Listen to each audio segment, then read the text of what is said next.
শেষটা এমন ভাবে এলো যেন কোনো গল্প হঠাৎ মাঝপথে থেমে গেল।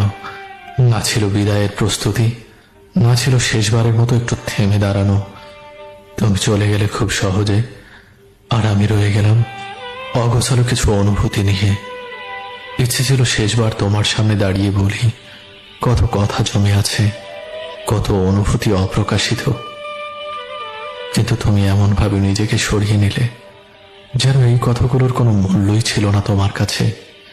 আমি তাকিয়েছিলাম, আর তুমি ধীরে ধীরে দূরে সরে যাচ্ছিলে। সেই দূরত্বটা শুধু জায়গার ছিল না, ছিল মনের, ছিল সম্পর্কের।